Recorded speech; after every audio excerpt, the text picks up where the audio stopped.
हो सकता है कि वो पीएम मोदी के साथ स्टेज शेयर करें। कैसे देखते हैं इसको? देखिए, आज दिनेश जी ने ज्वाइन किया। एक बार सदन में मैंने एक बात कही थी, जो मौजूदा दौर है राजनीति का उसके बारे में, कि उसी का दम है इस ज़माने में, जो इधर का दिखता रहे उधर का हो जाए। यही है राजनीति। कहाँ वैचारिक पृष्ठभूमि, वैचारिक रुझान, वो सारी चीज़ें आप किसी संग्रहालय में शायद रखी मिलेंगी कुछ महीनों वर्षों बाद।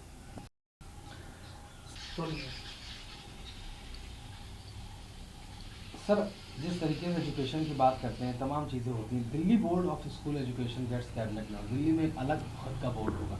कैसे देखते हैं, क्या बदलाव है सर, और कैसे? देखिए, मैं थोड़ा व्यक्तिगत रूप से अगर मैं इसको देख रहा हूँ और दिल्ली के चरित्र को देखते हुए, जहाँ अधिकांश जो यहाँ के विद्यालय थे या तो सीबीएसई बोर्ड में मोस्टली या कुछ आईसीएसई बोर्ड में थे, उसमें एक अलग बोर्ड के प्रति बाकी स्कूलों का क्या रुझान होगा, या सिर्फ सरकारी विद्यालयों को समेट करके इस बोर्ड के अंदर रखा जाएगा। मेरे हिसाब से मुझे इसमें लगता है कि थोड़ा बहुत आ, कुछ सब्सटेंस मुझे बहुत दिख नहीं रहा है।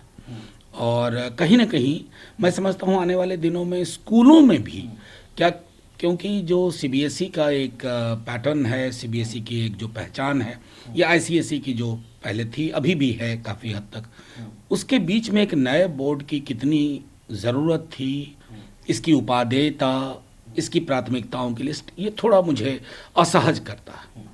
सर, आप जिस तरह से कहा कि अब वो एक प्रोटेस्ट मार्च करेंगे सिलीगुड़ी में एलपीजी सिलेंडर्स को लेकर, क्या लगता है आपको जो पूरे देश में दाम बढ़ रहे हैं, जिस तरह की चीज़ें हैं, ये इफेक्ट करेंगे सर इसके ऊपर? देखिए, मेरा मानना है कि किसी भी सरकार को चिंता होनी चाहिए कि जब आप मध्यम वर्ग, निम्न आय वर्ग, निम्न वर्गों की थाली की साइज को छोटी करते हैं, उनके जेब पे डाका डालते हैं, किसी भी सरकार को चिंता होनी चाहिए।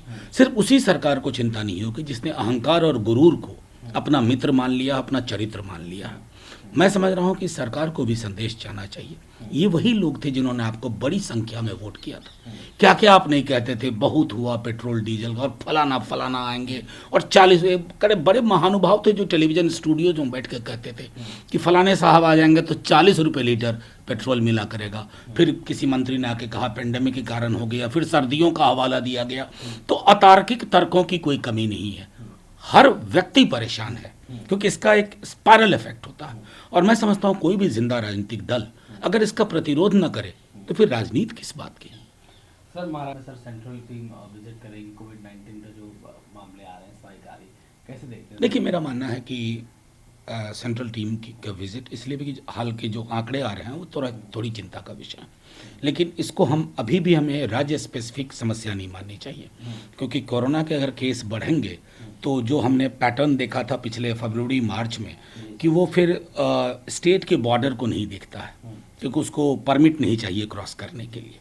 मैं समझता हूँ फिर एक समेकित चिंता, समेकित एक सोच होनी चाहिए। और ये जो कई दफ़ा मैंने देखा है कि स्टेट्स को डाउन करके दिखाना, कहना कि वो इनकेपेबल हो रहे हैं, ये इन सब तरह के बयानों से बचना चाहिए।